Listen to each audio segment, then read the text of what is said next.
نحمدہ ونصلی ونسلم علی رسولہ الکریم۔ قابل احترام خواتین و حضرات، آج بحمد اللہ تعالی رمضان المبارک کی 25ویں رات ہے، اور اس ماہ مقدس کی یہ طاق راتیں خاص طور پر اللہ رب العزت کو منانے کے حوالے سے، اس پروردگار سے مانگنے کے حوالے سے اور دعا کے حوالے سے بڑی اہمیت رکھتی ہیں۔ اس لیے آج ہم اس پس منظر میں بات کریں گے کہ دعا کی کیا اہمیت ہے اور دعا کے آداب کیا ہیں۔ ہم اس حوالے سے کچھ جاننے کی کوشش کریں گے کہ اللہ رب العزت سے دعا کیسے کرنی چاہیے، کیسے مانگنا چاہیے۔ سرکار دو عالم صلی اللہ علیہ وسلم نے فرمایا الدعاء هو العبادہ، کہ دعا ہی عبادت ہے۔ قرآن کریم میں جہاں مشرکین کے شرک کے بارے میں بتلایا گیا ہے، تو وہاں پر یعبدون کی بجائے یدعون کے الفاظ ملتے ہیں، یعنی یہ بتلایا گیا ہے کہ وہ اپنے معبودان باطلہ کی عبادت کرتے تھے کہ اس طریقے سے ان کو پکارتے تھے، مشکلات اور مصائب میں ان سے دعا کرتے تھے۔ سرکار دو عالم صلی اللہ علیہ وسلم نے یہ جو فرمایا کہ دعا ہی عبادت ہے، اس کا مطلب یہ ہے کہ دعا عبادت کی اصل، بنیاد اور جان ہے۔ دین اسلام نے اپنے ماننے والوں پر جتنی بھی عبادات فرض کی ہیں وہ زیادہ تر دعاؤں پر ہی مشتمل ہیں۔ دوسری حدیث پاک میں آپ صلی اللہ علیہ وسلم نے فرمایا الدعاء مخ العبادہ، دعا عبادت کا مغز ہے۔ جیسے جسم انسانی میں مغز انتہائی اہمیت رکھتا ہے، اسی طرح دعا عبادت کا جزو عظیم ہے۔ اللہ رب العزت کو یہ بات پسند ہے کہ اس سے مانگا جائے، اس سے دعا کی جائے۔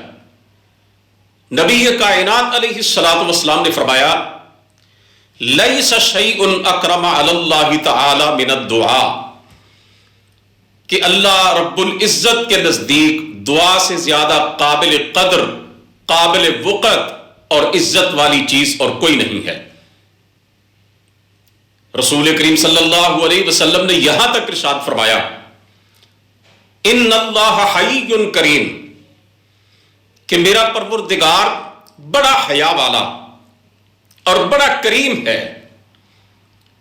جب ایک بندہ ہاتھ اٹھاتا ہے، پروردگار سے مانگتا ہے، تو آپ صلی اللہ علیہ وسلم نے فرمایا اللہ تعالیٰ کو شرم آتی ہے ان یردہما صفرا خائبتین، کہ اللہ اپنے بندے کے ہاتھوں کو خالی لوٹا دے۔ قرآن کریم کا آپ مطالعہ کیجئے، دعا کے حوالے سے آپ کو بڑے ایمان افروز الفاظ ملیں گے۔ کسی جگہ پہ اللہ تعالیٰ فرماتے ہیں قُلِ اللَّهُ يُنَجِّيكُم مِّنْهَا وَمِن كُلِّ كَرْبٍ، جنگل میں، بیابان میں، سمندروں میں، پانی کی موجوں میں، خشکی میں، تری میں، ہر جگہ پر اللہ فرماتے ہیں میرے نبی یہ لوگوں کو بتلاؤ کہ میں رب ہی تمہاری ہر طرح کی مشکل، پریشانی اور تمہاری ہر طرح کی سختی کو دور کرتا ہوں، تمہیں نجات دیتا ہوں۔ دوسرے مقام پہ اللہ تعالیٰ فرماتے ہیں امن یجیب المضطر اذا دعا، جب ایک مجبور انسان، ایک لاچار انسان تڑپتا ہے، بے قرار ہوتا ہے، تو پھر کون ہے کہ جو اس کی دعا کو سنتا ہے، اس کی مصیبت کو دور کرتا ہے۔ اِلٰہٌ مع اللہ، اللہ تعالیٰ فرماتے ہیں کہ اب میرے علاوہ کوئی اور ہے؟ تو میرے بھائیوں اور بہنوں، دعا بڑی عظیم چیز ہے۔ دعا کی توفیق مل جانا ایک بندہ مومن کے لیے بہت بڑی نعمت ہے۔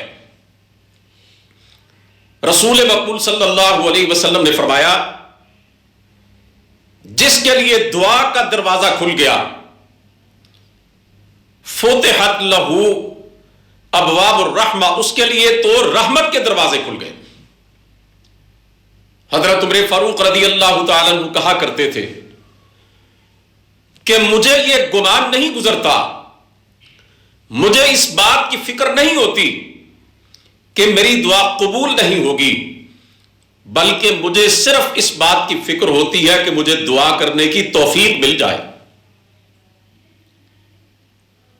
اللہ رب العزت کو وہ بندے پسند ہیں جو اس سے مانگتے ہیں، اور حدیث پاک میں آتا ہے جو بندہ اس رحیم و کریم پروردگار سے مانگتا نہیں ہے، اس کے سامنے ہاتھ نہیں پھیلاتا، اس سے اپنی حاجات و ضروریات کے حوالے سے سوال نہیں کرتا، اللہ تعالیٰ اس پہ ناراض ہوتے ہیں، اس پہ غضبناک ہوتے ہیں۔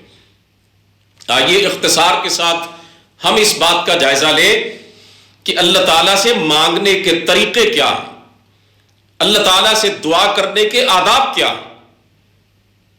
رسول کریم صلی اللہ علیہ وسلم کی حدیث پاک سے پتہ چلتا ہے کہ دعا کرنے سے پہلے وضو کیا جائے۔ آپ کے ایک صحابی حضرت ابو عامر رضی اللہ تعالیٰ عنہ فوت ہو گئے۔ آپ صلی اللہ علیہ وسلم کی خدمت میں ان کے لیے دعا کی درخواست کی گئی۔ فدعا بماء فتوضأ، میرے اور آپ کے پیارے پیغمبر علیہ الصلوۃ والسلام نے پانی منگوایا، وضو کیا، پھر حضرت ابو عامر رضی اللہ تعالیٰ عنہ کے لیے دعا کی، اپنے ہاتھوں کو اٹھایا اور آپ نے فرمایا اللہم اغفر لعبید ابی عامر، الہی عبید ابی عامر کو معاف فرما دے، یا اللہ اس کو بخش دے رضی اللہ تعالیٰ عنہ۔ تو پہلی بات یہ ہے کہ دعا سے قبل وضو کا اہتمام کرنا چاہیے۔ پھر دعا کرتے ہوئے اگر ہم قبلہ رو ہو جائیں تو یہ بڑی اچھی بات ہے، بڑی پسندیدہ بات ہے۔ یہ رسول کریم صلی اللہ علیہ وسلم کا مبارک طریقہ۔ آپ نے قریش کے کچھ لوگوں کے حق میں بد دعا فرمائی جنہوں نے آپ کو انتہائی اذیت پہنچائی تھی۔ حدیث پاک میں آتا ہے استقبل النبی صلی اللہ علیہ وسلم الکعبہ فدعا علی نفر من قریش، کہ سرکار دو عالم صلی اللہ علیہ وسلم نے اپنا رخ انور کعبۃ اللہ کی طرف کر لیا اور قریش کے کچھ لوگوں کے حق میں بد دعا کی۔ تو اگر دعا کرتے ہوئے ہم قبلہ رو ہو جائیں تو یہ رسول کریم صلی اللہ علیہ وسلم کی سنت کے مطابق ہوگا۔ یہ دعا کا ایک ادب ہے۔ میرے بھائیوں اور بہنوں، ایک بڑی اہم بات آپ کے سامنے دعا کے حوالے سے رکھنا چاہتا ہوں، اور ہمیں اس کا التزام کرنا چاہیے۔ دعا کی قبولیت کے سلسلے میں یہ بڑی بنیادی بات ہے۔ دعا سے پہلے اللہ کم الحاکمین کی حمد و ثنا کی جائے اور رسول مقبول صلی اللہ علیہ وسلم پر درود پڑھا جائے۔ حضرت عمر رضی اللہ تعالیٰ عنہ فرماتے ہیں ان الدعاء موقوف بین السماء والارض، کہ دعا آسمان اور زمین کے درمیان ٹھہری رہتی ہے۔ لا یصعد منہ شیء، اس میں سے کوئی چیز اوپر نہیں چڑھتی، حتی تصلی علی نبیک صلی اللہ علیہ وسلم، جب تک کہ تم اپنے پیغمبر جناب محمد کریم علیہ الصلوۃ والسلام پہ درود نہ پڑھ دو۔ یعنی دعا اس وقت تک قبول ہی نہیں ہوتی جب تک سرور کائنات علیہ الصلوۃ والسلام کی ذات اقدس پر درود نہ پڑھا جائے۔ اور اس لحاظ سے بھی ہم سوچیں کہ اگر ہم اپنے لیے دعا کریں لیکن اپنے محسن اعظم صلی اللہ علیہ وسلم کے لیے دعا نہ کریں، وہ پیغمبر کہ جس نے ہمیں پتھر کھا کر پیغام حق سنایا، جس نے ہمیں رب سے ملایا، جس نے ہمیں پروردگار کی بندگی کا طریقہ اور سلیقہ سمجھایا، جس نبی نے دنیا جہان کے دکھ اٹھا کر ہم تک اللہ کا دین پہنچایا۔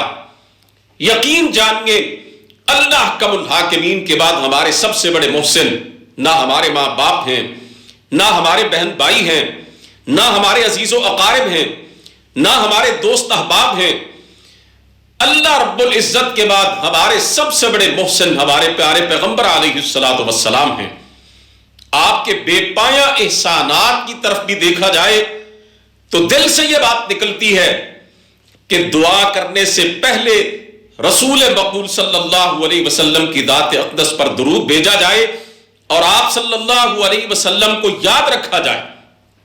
یہ بڑی احسان فراموشی، بلکہ میں تو کہوں گا کہ نمک حرامی کی بات ہے کہ ایک شخص اپنی دعاؤں میں رسول مقبول صلی اللہ علیہ وسلم پر درود پڑھنا بھول جائے، درود نہ پڑھے۔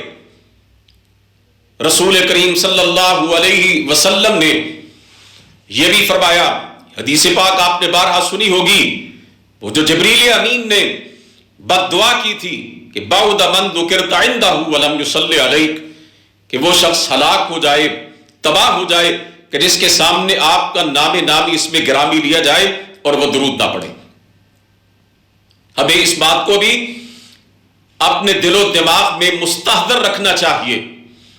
علماء کرام نے بڑی خوبی سے یہ وضاحت کی ہے کہ دعا اگر درود پاک کے ساتھ کی جائے تو اس کی قبولیت لازمی ہو جاتی ہے، کیونکہ درود ایک ایسی دعا ہے جس نے ہر حال میں قبول ہونا ہی ہونا ہے، اور اللہ ارحم الراحمین کی بے پایہ رحمت سے یہ بات بعید ہے کہ وہ ایک دعا جو درود کی شکل میں ہے اس کو تو قبول فرما لے اور اس کے ساتھ جو دوسری دعا ساتھ جڑی ہوئی ہے اس کو قبول نہ کرے۔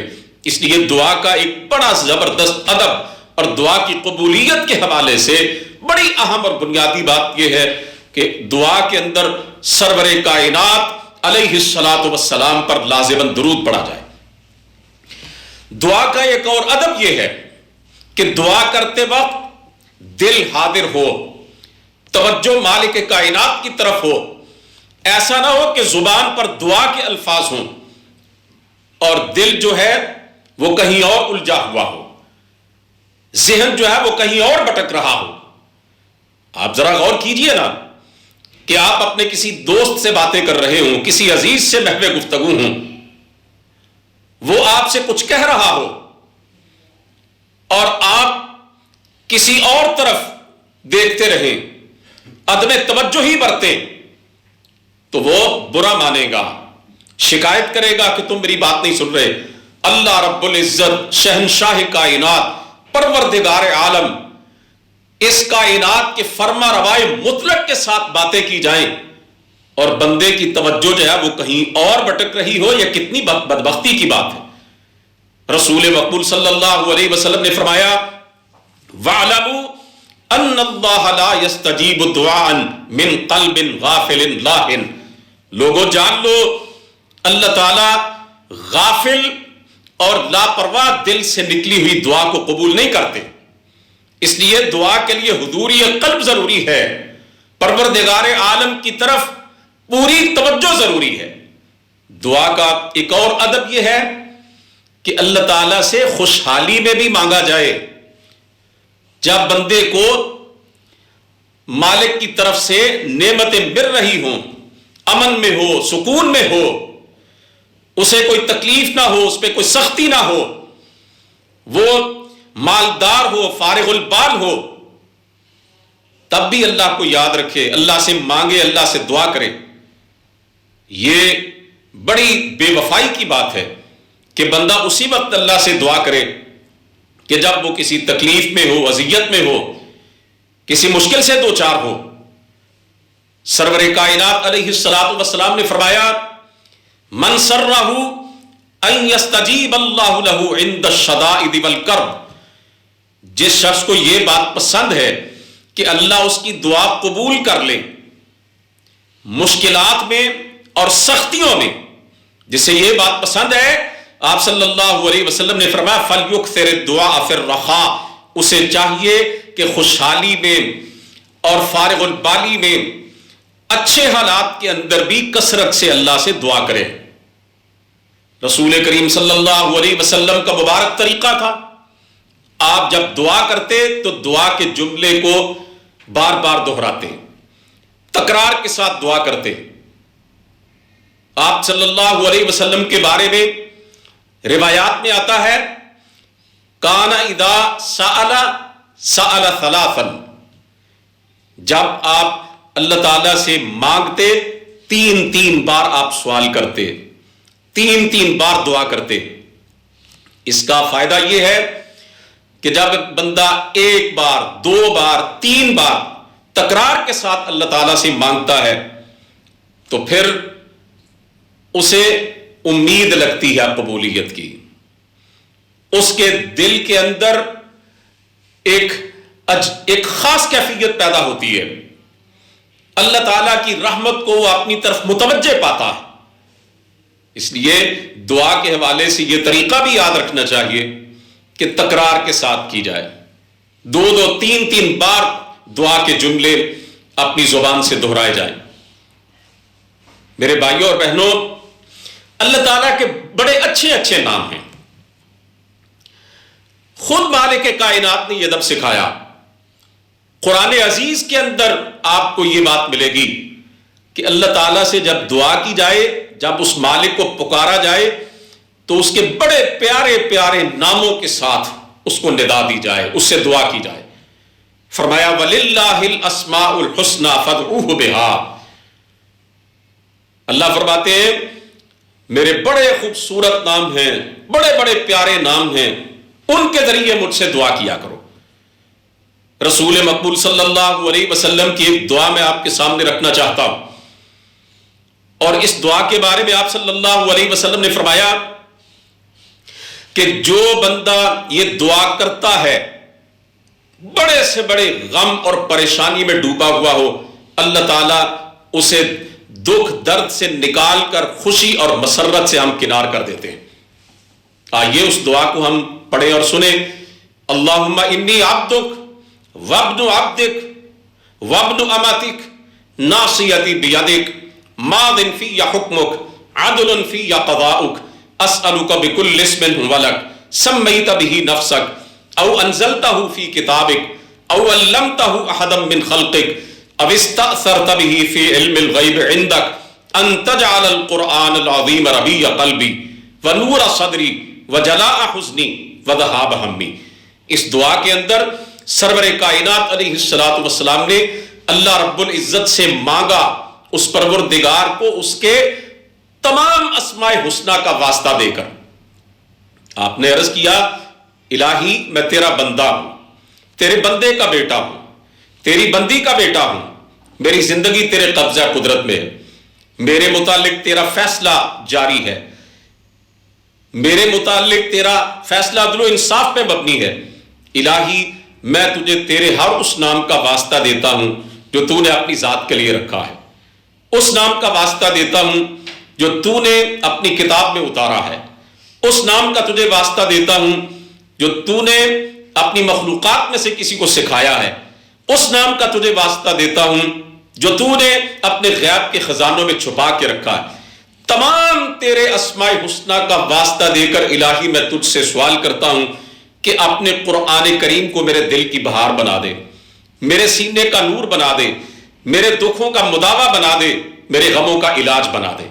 آپ نے غور فرمایا کہ میرے اور آپ کے پیارے پیغمبر علیہ السلام نے کس قدر رقت کے ساتھ، کس قدر الحاح الزاری کے ساتھ اور کیسے پروردگار عالم کو اس کے اسماء حسنہ کا واسطہ دے کر مانگا۔ اللہ فرماتے ہیں وَلِلَّهِ الْأَسْمَاءُ الْحُسْنَى فَادْعُوهُ بِهَا، میرے بڑے بڑے اچھے نام ہیں، میرے اچھے ناموں کے ساتھ مجھ سے دعا کیا کرو۔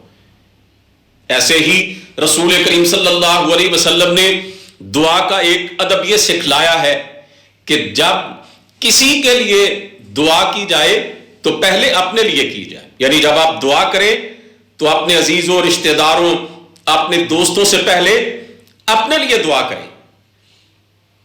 حدیث پاک کے الفاظ ہیں بدأ بنفسہ، سرور کائنات علیہ السلام دعا کا آغاز اپنی ذات سے کیا کرتے تھے، پہلے اپنے لیے مانگے پھر دوسروں کے لیے مانگے۔ اور ہمیں دوسروں کو اپنی دعاؤں میں شامل کرنا چاہیے. ہمیں دعا کے حوالے سے خود غرض نہیں ہونا چاہیے. اس کا ایک فائدہ یہ ہوگا کہ ہماری دعائیں درجہ قبولیت کو پہنچ جائیں گی.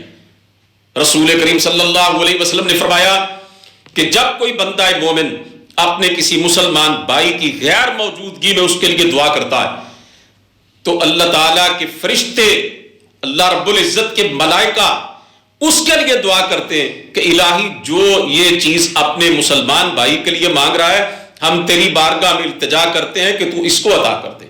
تو جب ہم دوسروں کو اپنی دعاؤں میں شامل کریں گے تو ہماری دعا قبول ہوگی، فرشتوں کی دعائیں ہمیں حاصل ہوں گی. رسول کریم صلی اللہ علیہ وسلم جب دعا فرماتے آپ کی آنکھوں میں آنسو آ جاتے، آپ رو پڑتے. ایک دفعہ رات کو رسول کریم صلی اللہ علیہ وسلم بے حد گڑ گڑائے، بڑے آپ نے آنسو بہائے، اپنی امت کے لیے آپ بڑا روئے. اللہ تعالیٰ نے جبریل امین کو بھیجا کہ جا کے میرے نبی سے پوچھئے کہ کس بات نے آپ کو بے قرار کیا ہوا. حالانکہ اللہ تعالیٰ خود جانتے تھے. جبریل امین نے آ کے عرض کیا اے اللہ کے نبی ما یبکی کا، کون سی چیز آپ کو اتنا رلا رہی ہے، کیوں آپ اتنی آہوزاری کر رہے ہیں.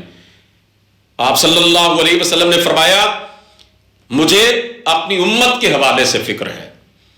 جبریل امین نے جا کے رب کائنات کی بارگاہ میں عرض کی کہ الہی آپ کے محبوب اپنی امت کے حوالے سے پریشان ہیں، اپنی امت کی فکر آپ کو دامنگیر ہے.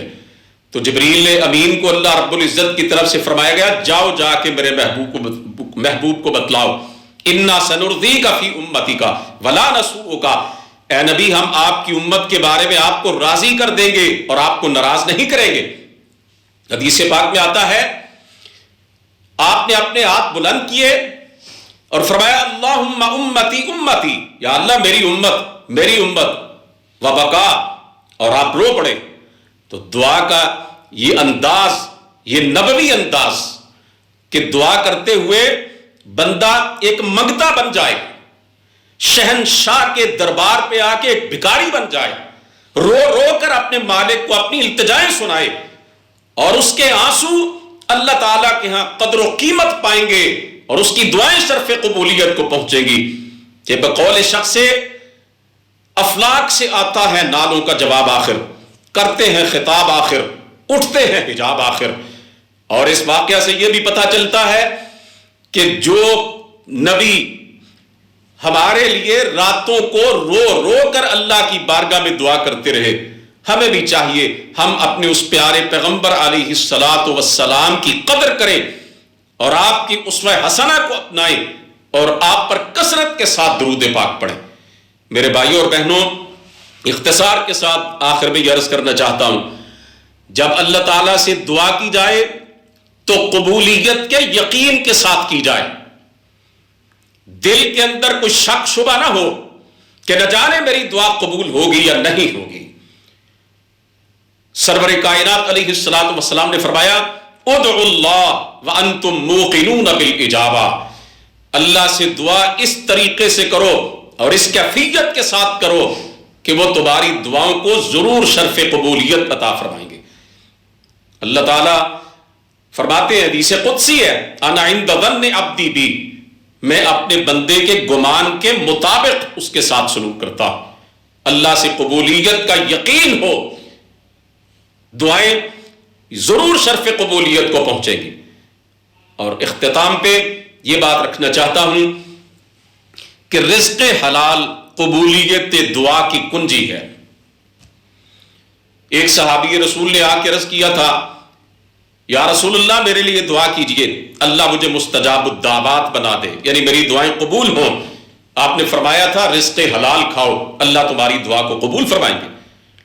اور آپ نے ایک شخص کی مثال دی، یطیل السفر اشعث اغبر یمد یدیہ الی السماء یا ربی یا ربی، کہ ایک شخص لمبے سفر میں ہے، بال بکھرے ہوئے ہیں، اس کی حالت قابل رحم ہے، اس کو دیکھ کے ترس آتا ہے، آسمانوں کی طرف اپنے ہاتھ اٹھاتا ہے، یا ربی کہہ کے مانگتا ہے.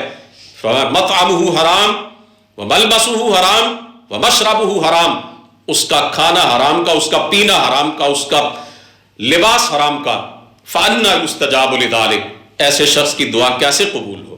دعا کبھی رائے گاہ نہیں جاتی، کبھی ضائع نہیں جاتی۔ اللہ رب العزت یا دنیا میں ہی نوازتے ہیں یا آخرت میں اس کا اجر و ثواب ذخیرہ کر کے رکھ چھوڑتے ہیں، اور دعا کے اثرات دونوں جہانوں میں ایک بندہ مومن کے حق میں ضرور نمودار ہوتے ہیں۔ یہ جو میں نے آخر پہ یہ حدیث پاک پڑھی ہے رزق حلال کے حوالے سے، یہ عبادات کی قبولیت کے لیے اور دعاؤں کی قبولیت کے لیے ایک لازمی شرط ہے۔ اللہ رب العزت سے دعا ہے کہ وہ ہمیں اپنی ذات سے مانگنے کا سلیقہ بتلا دے، ہمیں مانگنے کی توفیق عطا کر دے۔ وآخر دعوانا الحمدللہ رب العالمین۔